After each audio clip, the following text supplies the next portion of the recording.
We are live.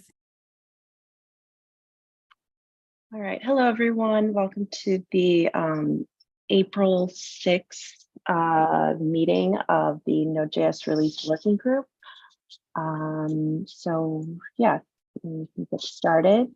Does anybody have any announcements for today? Maybe just the 20 proposal is I have opened 2 days ago, I don't know, and but I will wait for the last 19 release to do the final sync, because there are some pull requests that needs to be landed in the 20, so I will do it. Okay. When is 19 scheduled for?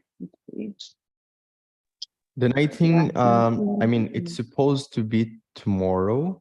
Okay. I think I need to adjust this.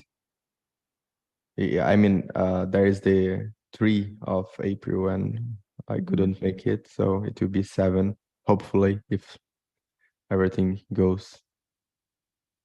Yeah, Okay. hopefully. Well, right, great. So we can just jump into the release schedules then. So I think we looked at 19. So you said that you're going to release 19 tomorrow, and then is that the last 19 or before it's goes end of life, or is there another one before 20 comes out? So I think this should be the last 19 before Node 20. Okay. So I mean, I can take lead and release Node.js 19 2 days after or 3 days after the 20 release. Okay, cool. So the little Zoom thing is blocking my tabs. Okay, let's use keyboard shortcuts. Okay. So yeah, so here's the 18 schedule. I was scheduled for this week. I'm still working on that one. I don't like putting stuff out on Friday, so I'll probably reschedule it for next Tuesday. So hopefully that's done by then. And then it looks like we need someone, I guess, in another 5 or 6 weeks to release. So should I put anyone down for that one? Or maybe fill out, what do we usually do? Do we fill out the next like 3 months or just the next one for LTS? I can't remember. For active, we normally have a couple just waiting for people to volunteer. So. Yeah. Okay. So let's say like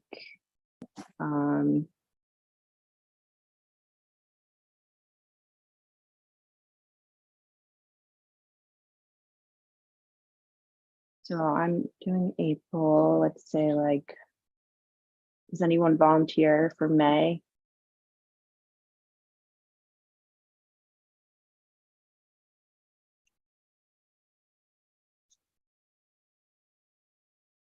May, June, or July?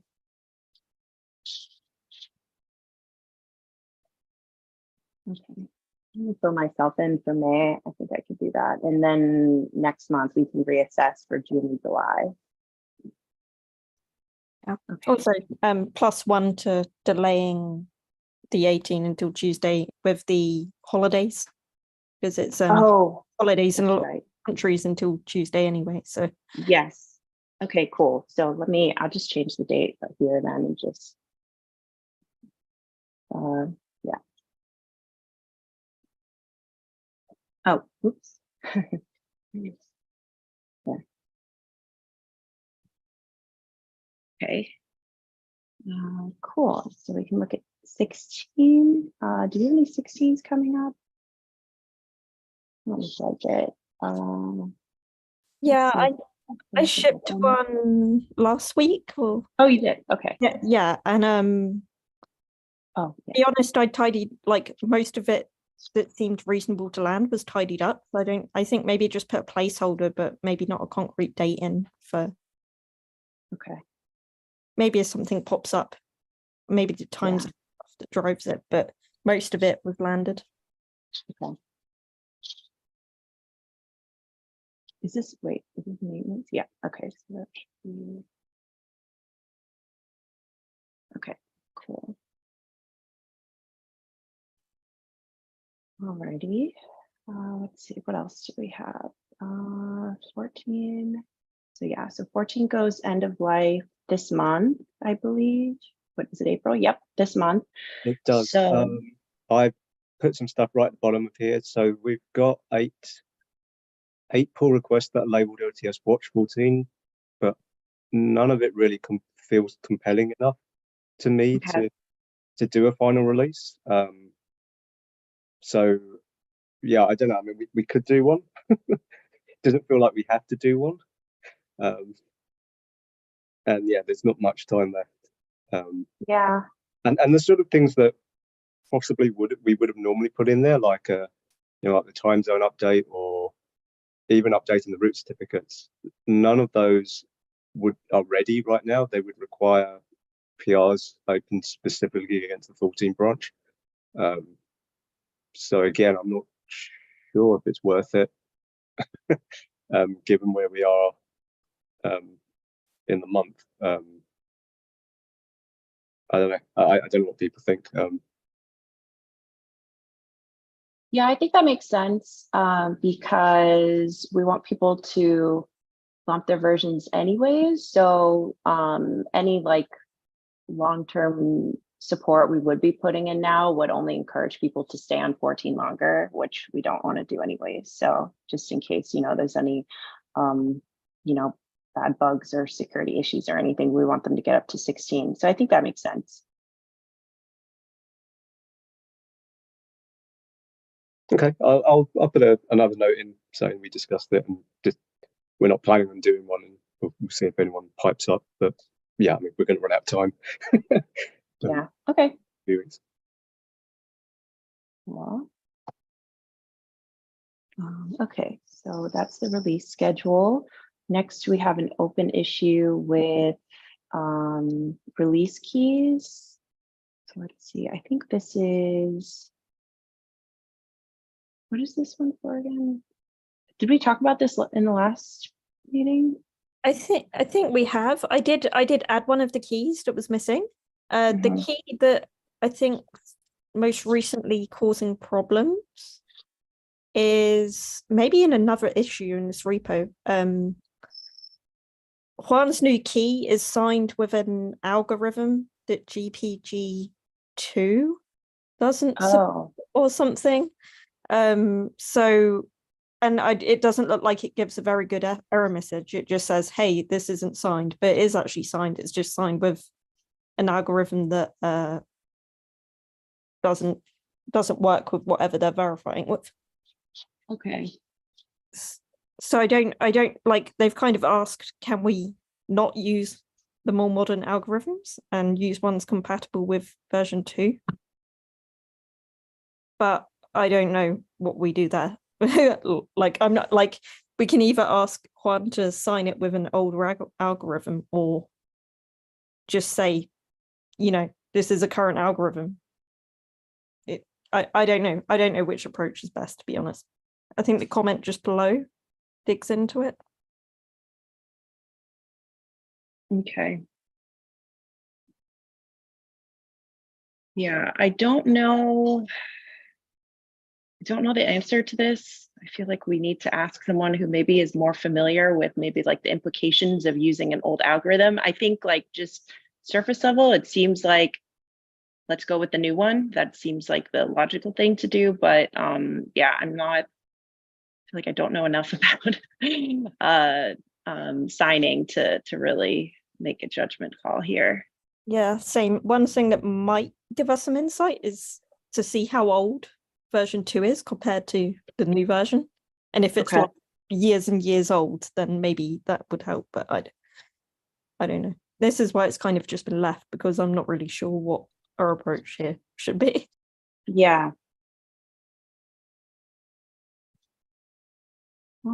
So this is interesting. I think the fact that it's not supported by Amazon Linux too. I promise I'm not biased, but which is a a runtime that a lot of people are probably using. So maybe it's a little too cutting edge for systems that people are, OS builds that people are currently using. So maybe we can factor that into the popularity of the newer algorithm, and then maybe provide guidance for creating keys based on the I don't know, the usage of whatever's out there.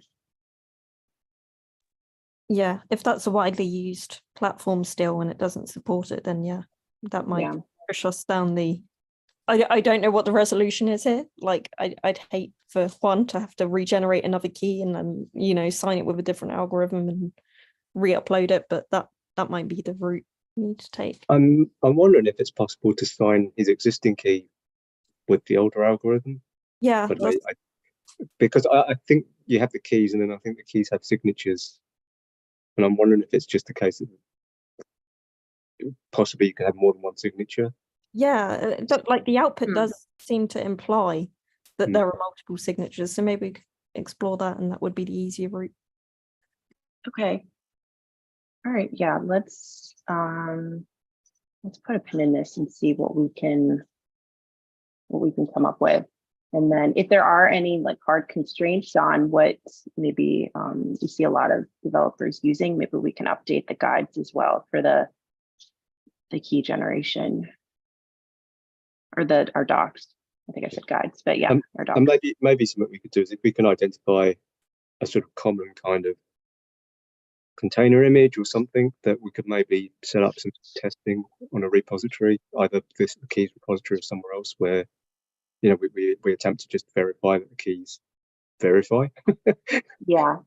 Which might not be a bad idea given the other issue that we were looking at that we think is addressed, but the whole thing about people trying to use this repository to get the keys and verify the releases. So it probably is in our interest that we have this to make sure that people can do that.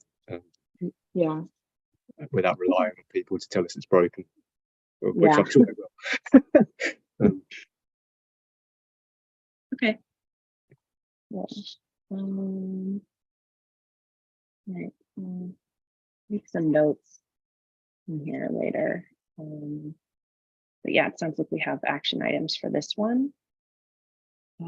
Okay, so down to Q&A and other. So empty down here. So I think that brings us to the end of the agenda, in case anybody has any anything else. Yeah, I have something. I'm just going to mention it. It's not really anything for us to worry about, but just in case people happen to watch the stream, I have seen that there's some auditing things have been flagging up that there's OpenSSL vulnerabilities in Node, but they're all rated low by OpenSSL, and there isn't actually an OpenSSL release patching those vulnerabilities now. So I have seen people opening issues against Node saying, please update OpenSSL, but there is no actual version to update to. So you're just going to have to be patient and wait for OpenSSL to actually release new versions and then make its way through the sort of usual dependency update chain. So yes, Node will update, but only when the updates are available. Okay. Which OpenSSL is this? Is this 3 or 1? All of them. So there were two. Okay. There were two advisories released by OpenSSL. Was it last week? The week before? But both of them were related. Both of them were rated as low severity by the OpenSSL project. So they've decided not to release versions to address them, and they will be addressed in the next version of OpenSSL. But the next version hasn't been released yet. So there are advisories, and it appears that some of the auditing tools have sort of flagged it and said, "Oh, you need to update your OpenSSL," but there isn't anything to update to. So yeah, it's just we've seen more than one sort of set of issues being opened against Node saying, "Please update OpenSSL," and there isn't anything to update to. So I'm just going to reiterate here to echo that, yeah, we will update when the updates are available, but they aren't. So yeah. Okay, thank you. One other thing I kind of just want to share with the release group to try and.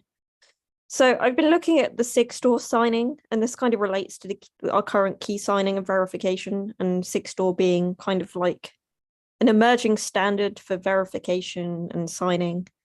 So I have the proposal doc. I'll ping it in the chat and also in the minutes after. I'm kind of stuck at the point, like there's a lot of work we can do, and we can publish, you know, Sigstore style signatures published to the ledger and give people tools to verify against it. I'm just kind of stuck at what problem it's solving compared to what we have today.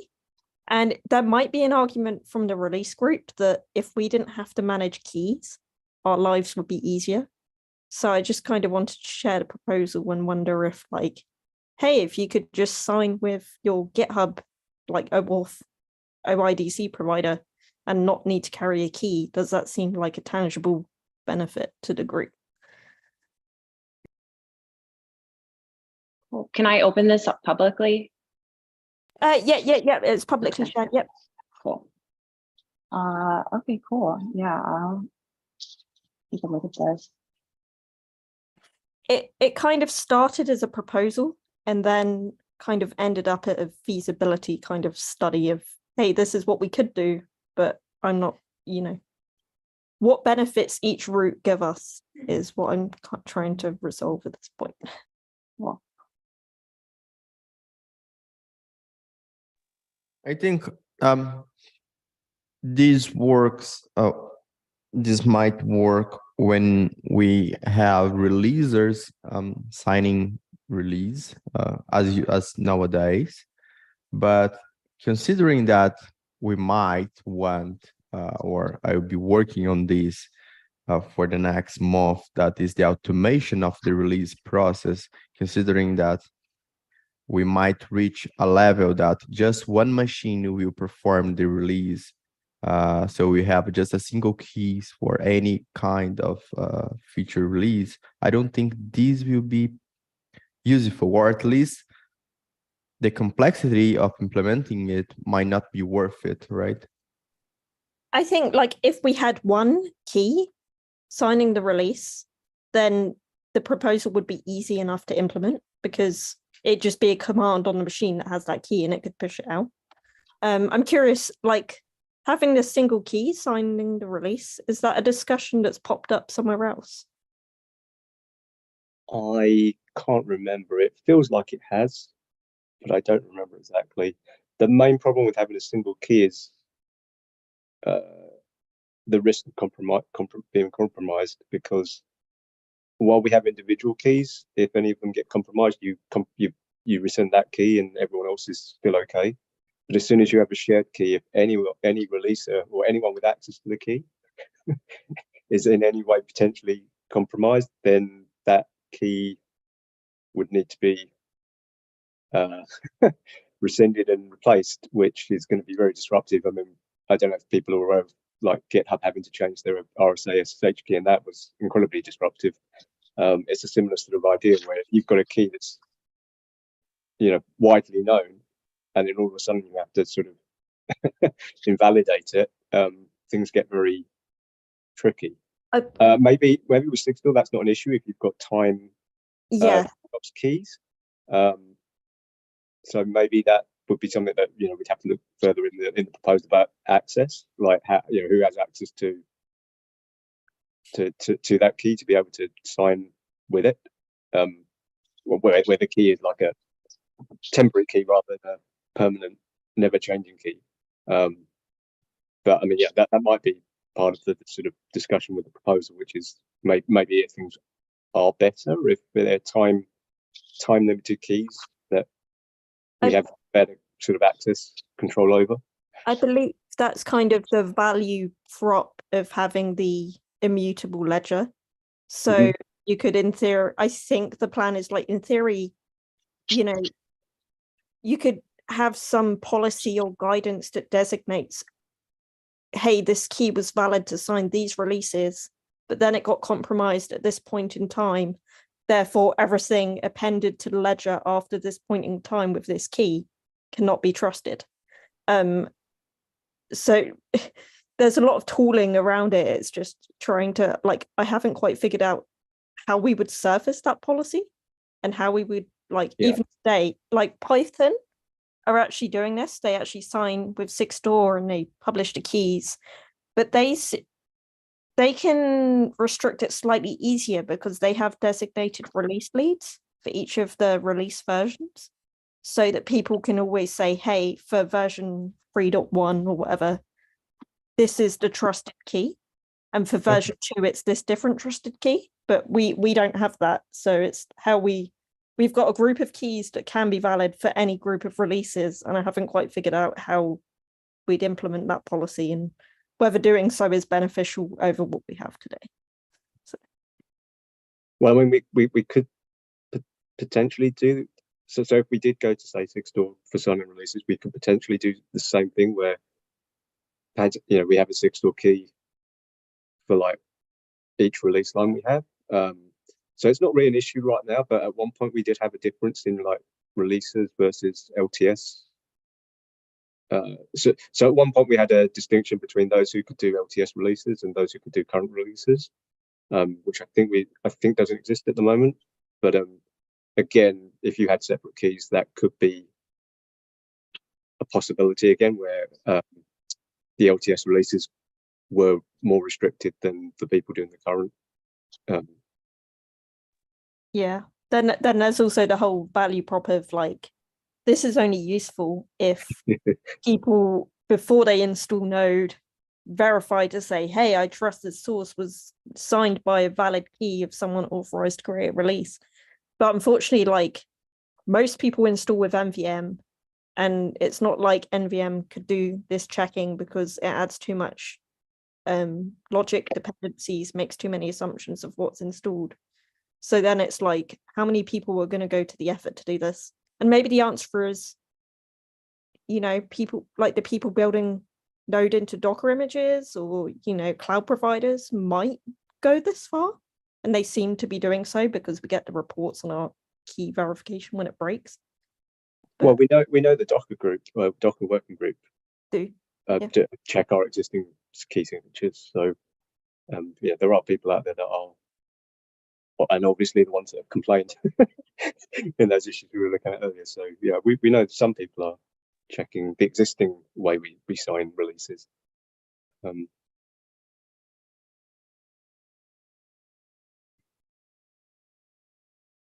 I think that's kind of a summary and some of the key thoughts. It's not quite at the let's do this and implement it. I'm just still trying to figure out, what's the value of doing this? Do people want us to do this?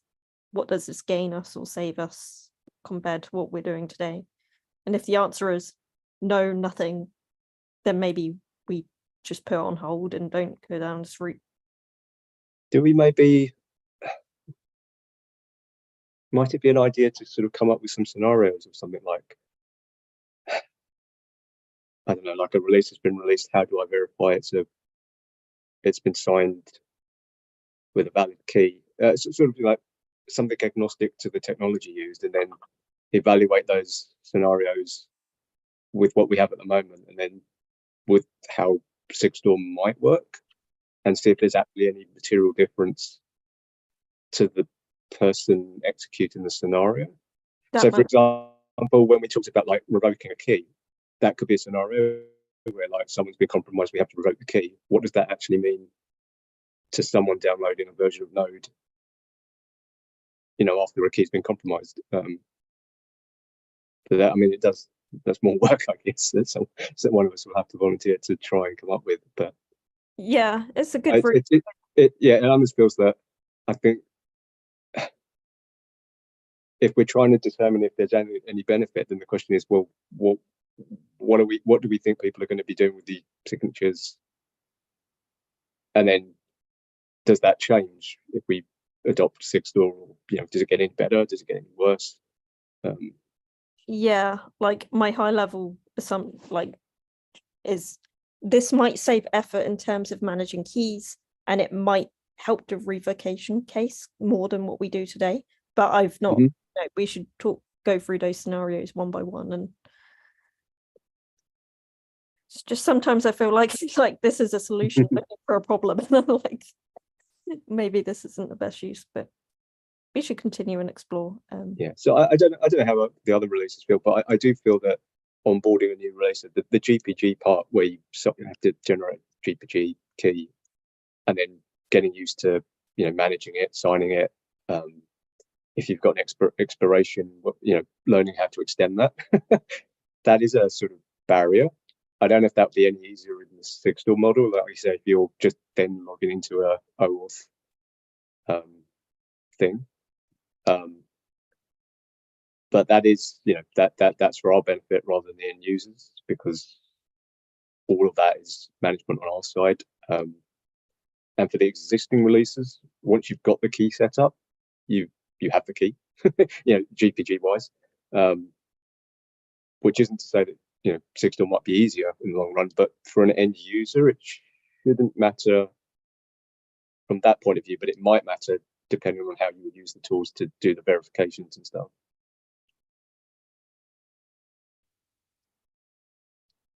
Yeah. And there's also like one of the routes I was looking at, and the way Python do it is they supply .sig and .cert files on their downloads. So for each release file, there's a .cert and a .sig file. And then that's a whole question with the build group to be like, hey, we're going to triple the number of assets on the downloads. What do you think? Like, they should be small, but it's going to take planning, coordination. Yeah, I'm not too concerned from a build point of view, from what I've seen of that. But I think we have other issues in build which are not related to this, around sort of our caching strategy and whether we can not invalidate so much of the cache every time we do a release or push a website update. And if we can solve that, then I'd have much less concerns over the number of assets if they're not taken up with vast amounts of disk space, which they won't be compared to the size of a node binary. So ideally the cache should work that once we do a release and it's gone past like the week we have. So people aren't aware, we actually have about a week where we can amend releases, but then after that week, releases can't actually touch the downloads. And that was done because in the past, things like the ARM builds used to take much longer. So a long time ago, you'd do a release and then you'd have to wait for the ARM binaries. So you'd effectively do a release in like 2 or 3 promotions, which has been the case for a long time now. For the last few years, releases have been a single promotion step. But yeah, the way that the build stuff is set up, the staging stuff, copying over to the downloads area, that sort of is okay for about a week, and then after a week, the download directory for that sort of release line version is locked down, so releases can't change that. And it almost feels that once that happens, we should never be invalidating Cloudflare's cache for those releases. But unfortunately, at the moment, we are invalidating the cache for every single thing on Node.js.org every time we do a release. So yeah, if we can solve that over a build, I don't really have an issue with adding more smaller assets. There might be discussions to whether they sort of end up in the directory or in a subdirectory or whatever you have you then, but they're kind of small details that I don't think are enough that would sort of block a proposal, if that's what we actually wanted to do. Yeah, sounds good. Okay, I'm going to take some background action maybe to look at the use cases, and also I'm just going to try and engage maybe some folks from OpenSSF who were involved in the 6-door space, just try and figure have some discussions, see if they can answer some of the gaps that we have at the moment and questions around usage and adoption and things, but maybe a slower process than I envisaged at the start.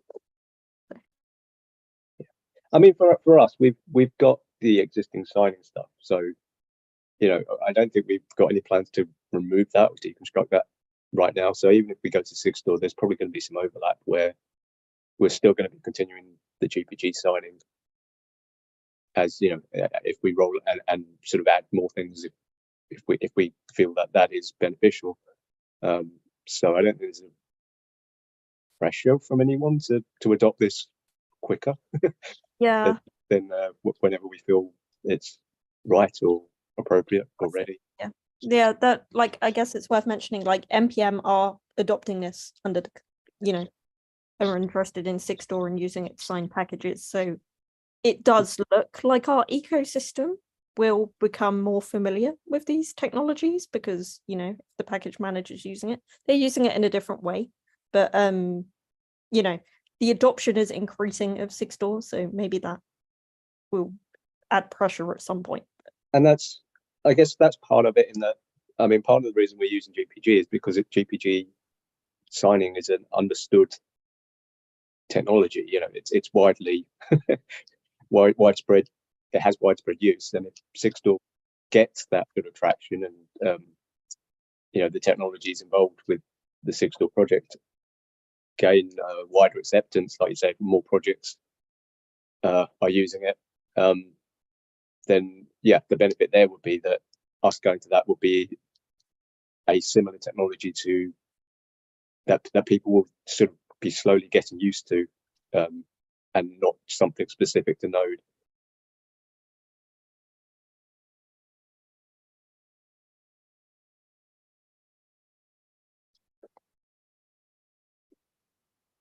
Sounds good. So yeah, sorry for derailing last 15 minutes of the call, but yeah, any feedback, any comments, conversation? I think at this point there's enough there to be discussed, maybe in a future meeting, and we're just trying to flash out some of the how does this benefit us? What could we do? Should we do it? Yeah. Cool. We keep talking about this. Thanks for sharing that and for that discussion. That was interesting. Okay, so does anyone else have any other topics they want to discuss?